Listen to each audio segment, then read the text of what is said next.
Resumo da semana.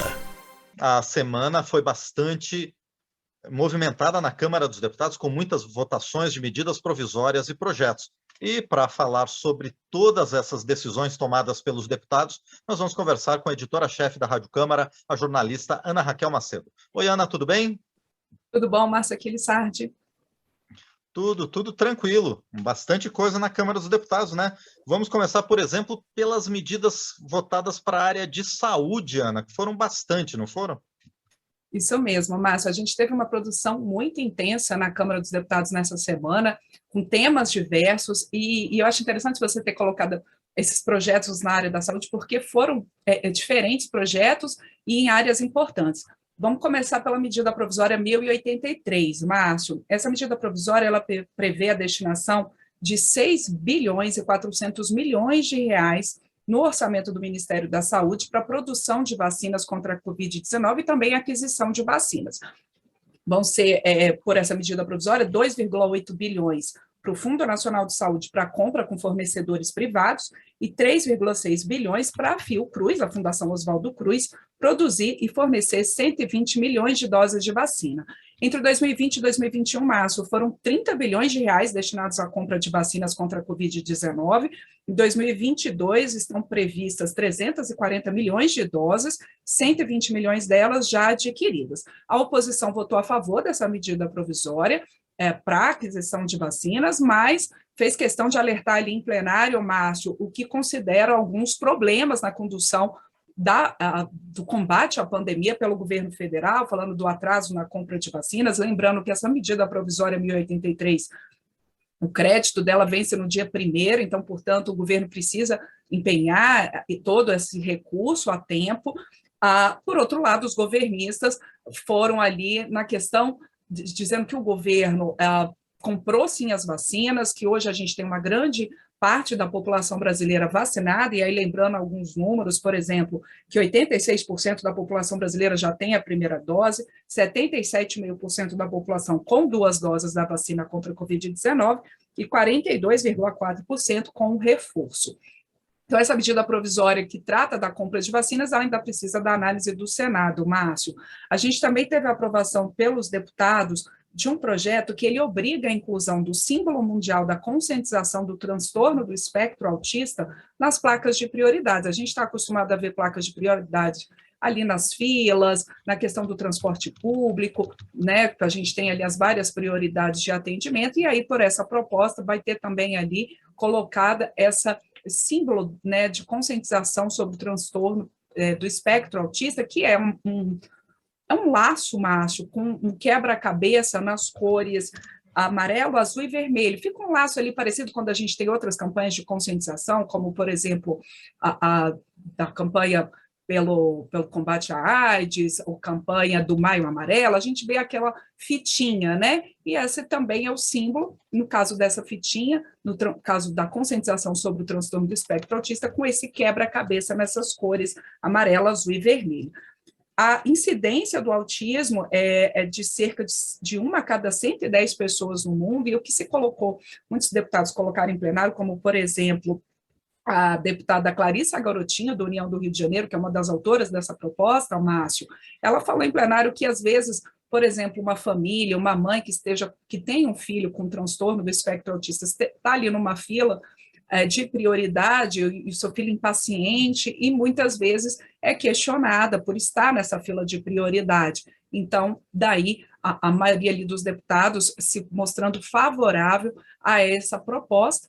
E por essa proposta também, a gente tem, a gente lembra, né, que o transtorno do espectro autista ela afeta ali a capacidade de socialização de quem o tem, às vezes há necessidade de um atendimento multidisciplinar, por questões também que afetam a habilidade intelectual. Então, essa proposta aí foi aprovada e também precisa da análise dos senadores. Outro projeto aprovado nessa área de saúde, Márcio, ela trata, são 2 propostas ali que tratam da prevenção a várias doenças para meninos e meninas com até 15 anos. E aí, falando da campanha, se tornando, né, instituindo a campanha Outubrinho Rosa e Novembrinho Azul. A gente já tem para os adultos essa campanha, né, tanto a campanha do Outubro Rosa ali, de prevenção ao câncer para as mulheres, como o Novembro Azul da saúde do homem, e aí essa campanha, essa proposta ela foi sugerida pelo Dr. Zacarias Calil, do União de Goiás, justamente, Márcio, para que haja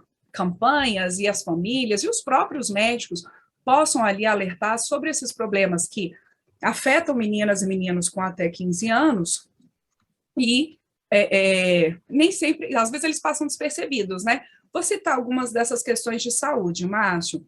No caso das meninas, a prevenção de condições ali como nódulos mamários, dores pélvicas, sangramentos e lesões genitais, também a importância da vacinação contra o HPV, a mesma coisa para os meninos, também a importância da vacinação contra o HPV, que é um vírus transmitido sexualmente que pode causar nas mulheres o câncer do colo de útero, mas também no caso dos meninos, esclarecimento sobre problemas como fimose, hérnia inguinal, distopia testicular, disfunção urinária, varicocele, então, assim, varicocele, quer dizer, vários problemas e que nem sempre a gente tem essa conscientização tão aberta. Então, essas propostas do Novembrinho Azul e do Outubrinho Rosa também precisam da análise dos senadores. E fechando essa questão da saúde, a gente trata de um tema importantíssimo, Márcio, que é uma proposta que cria o Dia Nacional de Luta pelo Parto Humanizado, digno e respeitoso. A gente sabe que esse é um momento muito importante para as mulheres e para os bebês, e é muito importante que haja todo um respeito à vontade da mulher nesse momento tão delicado que é o seu parto. Então, essa proposta, ela traz essa discussão para o parlamento, ela institui-se o Dia do Parto Humanizado seria o segundo domingo de maio, dessa luta pelo parto humanizado, então, para que a mulher haja essa conscientização para a mulher a ser ouvida, respeitada pela equipe médica ou parteira, garantia de direitos como ter um acompanhante, ser informada em relação a todos os procedimentos, ter contato com o bebê logo após o parto. Então, são todos os direitos, Márcio, previstos na Organização Mundial da Saúde, e aí a gente tem, então, essa conscientização, a proposta de um dia dedicado a essa causa para conscientização de todos esses direitos da mulher na hora do parto e também para evitar violência, como a violência obstétrica, né, que é a aceleração do trabalho de parto, o rompimento proposital da bolsa amniótica, a episiotomia, né, que é aquele corte feito entre a vagina e o ânus da parturiente, sem se não houver necessidade, fazer isso como rotina. Então, é uma discussão importante, também aprovada pelos deputados nesta semana e que vai agora ao Senado. Bom, e os deputados também aprovaram a criação de um serviço civil voluntário com o pagamento de bolsas. Como é que vai funcionar isso, Ana? Isso, Márcio. Essa medida provisória é uma medida provisória 1099, inclusive a relatora, a deputada Bia Kicis, do PL do Distrito Federal, foi entrevistada aqui pela Rádio Câmara, pelo painel eletrônico, isso está em podcast para quem quiser acompanhar essa entrevista, ela explicando pontos dessa medida provisória, e é isso, é o Programa de Serviço Voluntário para a contratação ali de jovens de 18 a 29 anos, ou de pessoas com mais de 50 anos que estejam mais de 2 anos sem emprego, quer dizer, desempregados procurando emprego, e a ideia, Márcia, é que você tenha para essas pessoas uma bolsa de R$ 606, porque elas vão se dedicar a 22 horas por semana, por isso uma bolsa equivalente à metade, mais ou menos, do salário mínimo. Elas têm que ter acesso ali à capacitação pelo Sistema S, e a ideia é justamente permitir a qualificação dessa pessoa, permitir que ela volte ao mercado de trabalho, ou que se inicie no mercado de trabalho, no caso dos jovens, e possa conseguir um emprego ali a partir dessa experiência. Esse projeto, ele permite, então, que esse programa seja adotado por todas as prefeituras, ele, né, é um programa do governo federal, mas via transferência ali de recursos também pelas prefeituras, e a oposição, Márcio, ela foi contra essa medida provisória 1099, principalmente por duas questões.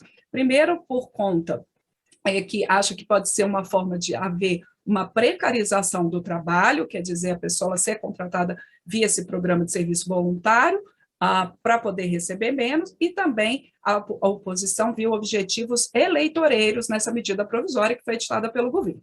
Por outro lado, a maioria dos deputados aprovou essa MP e os governistas e a própria relatora Bia Kicis refutaram esses questionamentos, disseram que essas pessoas, o argumento, né, da relatora, essas pessoas já estão sem emprego, então, mesmo que seja ali uma bolsa de metade do salário mínimo, mas ela vai ter um tempo dedicado à capacitação, então, que ela é uma oportunidade que está sendo dada a ela para ingressar no mercado de trabalho ou voltar ao mercado de trabalho. Também refutou essa questão de um objetivo eleitoreiro, porque, segundo a relatora, esse programa ele está previsto para todas as prefeituras, inclusive prefeituras que são geridas por partidos de oposição, e também ela alertou que o programa ele veta que você contrate nesse serviço voluntário com capacitação para trabalhos insalubres, então veta na questão de trabalhos insalubres, também não pode haver a substituição de servidores públicos para essas vagas também, e há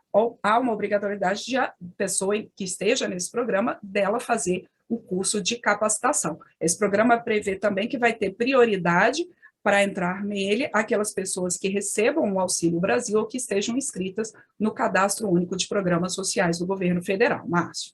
E essa MP, a 1099, ainda precisa ir para o Senado. Ótimo. Bom, outra proposta aprovada pelos deputados que também afeta, de certa forma, os municípios é a previsão de licenciamento temporário para antenas de telefonia celular, antenas 5G. Como é que vai funcionar essa medida, Ana? É isso mesmo, Márcio. Esse projeto ele está previsto para que, se as prefeituras não conseguirem dar a licença para a instalação de antena em até 60 dias, vai haver essa licença temporária a partir de concessão da Anatel. E a ideia é justamente essa que você colocou, Márcio, acelerar a implantação de antenas para o 5G no país. O 5G, que já tem ali o início, né, das questões relacionadas ao 5G, que a ideia é que essa velocidade de internet, essa possibilidade de internet, leva a uma velocidade 20 vezes mais rápida do que o 4G, que hoje é o que está acontecendo, né, na maioria dos municípios. E o que prevê esse projeto é que há essa licença temporária, mas caso depois se verifique que aquele local onde foi instalada a antena não seja um local adequado, que haja ali problemas, que o responsável, a empresa responsável por essa antena, ela vai ser encarregada de retirar o equipamento e arcar com os custos deste desmonte. Quer dizer, se foi colocado ali um local que não haja, que haja problemas, detecção de problemas depois. O relator desse projeto, o deputado Eduardo Cury, do PSDB de São Paulo, e outros deputados em plenário, porque esse foi um projeto aprovado por todos os partidos, ele teve uma ampla aprovação e todos os partidos favoráveis, lembrando dessa importância de acelerar a implantação do 5G no país, 5G que pelo projeto, pelo programa, né, do governo e a autorização que foi dada nessa questão do 5G é que haja a priorização também de escolas públicas na implantação dessa tecnologia, então muitos deputados também falando dessa importância de levar a internet a mais pontos, internet de velocidade, a mais pontos do país. Então, esse é um projeto que foi aprovado e agora vai também para o Senado. Bom, e além dessas matérias que você já comentou, a gente teve duas aprovações na área de segurança pública ao longo dessa semana, duas medidas provisórias, não é, Ana? Isso. A gente teve a medida provisória 1082, que ela aumenta os repasses para o Fundo Penitenciário Nacional, o FUNPEN, para estados, municípios e o Distrito Federal. Hoje, esse fundo, ele previa um repasse de 40%, com um repasse fixo. Por essa medida provisória, esses 40% se tornam um mínimo. E pode haver mais. Então, a justificativa de aprovação dessa medida provisória foi justamente que onde houver ali mais necessidade de você fazer uma ampliação, uma reforma do sistema penitenciário, que possam ser transferidos mais recursos. Prevê também essa medida provisória que pelo menos 30% desses recursos eles têm que ser para reforma e expansão de presídios. Deputados em plenário, e na exposição de motivos dessa medida provisória, Márcio, o governo colocou do déficit hoje de 190 mil vagas no sistema prisional brasileiro. Então, a importância de você ter a estruturação desse sistema e, por isso, ampliando os repasses para estados, municípios e Distrito Federal a partir do FUNPEN. Outra medida provisória que também trata de um fundo nessa área de segurança é a medida provisória 1080, que foi aprovada pelos deputados, e ela permite que 50% do Fundo para Aparelhamento e Operacionalização das Atividades FIM da Polícia Federal, o FUNAPOL, que ele possa ser usado para pagamento de despesas e benefícios para os policiais federais. entre esses benefícios, plano de saúde, diárias, também cria ali uma espécie de gratificação para quando o policial federal ele está de prontidão, que isso também possa ser pago por meio do Funapol. Essa proposta, essa medida provisória, ela foi relatada pelo deputado Aloysio Mendes, do PSC do Maranhão, que é da carreira da Polícia Federal, e falou que, em plenário, Márcio, que essa já era uma reivindicação antiga da categoria, então, os policiais ali comemorando a aprovação dessa MP que permite, entre outras coisas, que recursos do Funapol, que eles vão para essas questões, como o plano de saúde.